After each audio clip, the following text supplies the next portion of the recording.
ಬಂಜಾರ, ಕೊರವ, ಕೊರಚ, ಗೋವಿ ಸಮುದಾಯಕ್ಕೆ ದೊಡ್ಡ ಅನ್ಯಾಯ ಮಾಡಿದೆ. ಆ ಕಾರಣಕ್ಕಾಗಿ ಇವತ್ತು ಎಲ್ಲ ಈ ಸಮುದಾಯದ ಸಾಧು ಸಂತರು, ಯುವಕರು, ಮಹಿಳೆಯರು ಇಲ್ಲಿ ಬಂದಿದ್ದೀವಿ. ಸರ್ಕಾರ ಇದನ್ನ ಗಮನದಲ್ಲಿ ಇಟ್ಟುಕೊಂಡು ಎಚ್ಚೆತ್ತುಕೊಳ್ಬೇಕು. ಸರ್ಕಾರ ಒಳಮೀಸಲಾತಿಯಲ್ಲಿ ABC ಗ್ರೂಪ್ ಅನ್ನು ಮಾಡಿ ಅದರಲ್ಲಿ ಮತ್ತೊಂದು ಒಳಮೀಸಲಾತಿಯನ್ನು ಮಾಡಿ C ಗ್ರೂಪ್ ಅಲ್ಲಿ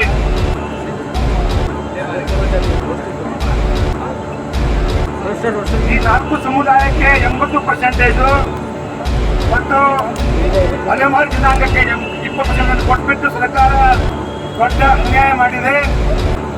ಈ ಮುಂಚೆ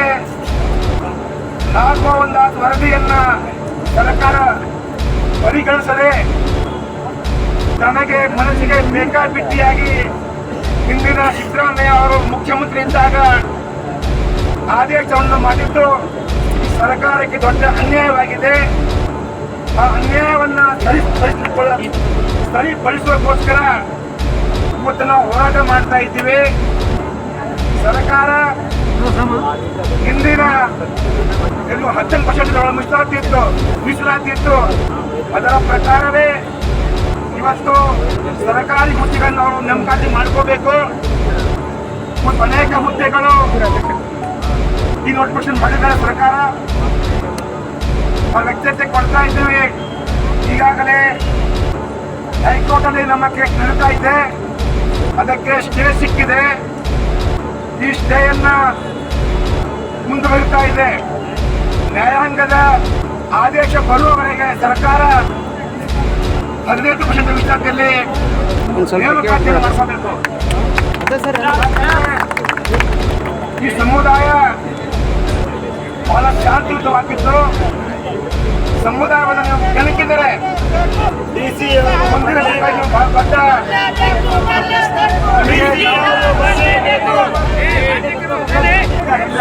ಆದಾಗ್ಯೂ ಕೂಡ ರಾಜಕೀಯ ಒತ್ತಡ ಹೇಳಿ ನಮ್ಗೆ ಯಾವ್ಯಾವ ಥರ ಬೇಕು ಆ ಥರ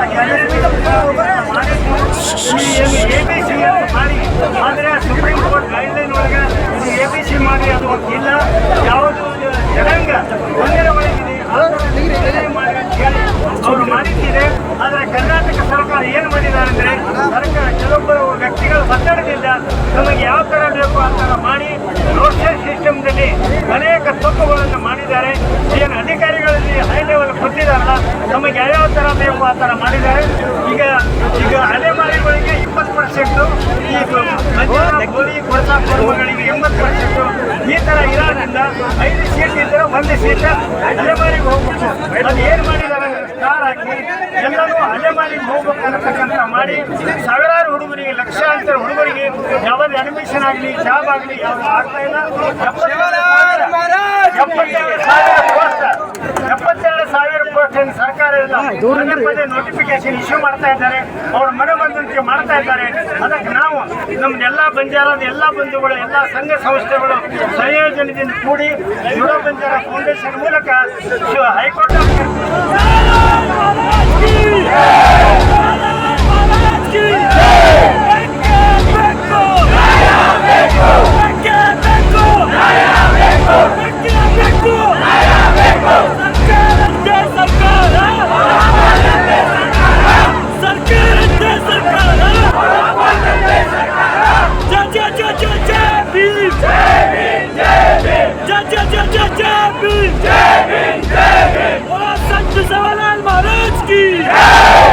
संत सेवालाल महाराज की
ಸರ್ಕಾರ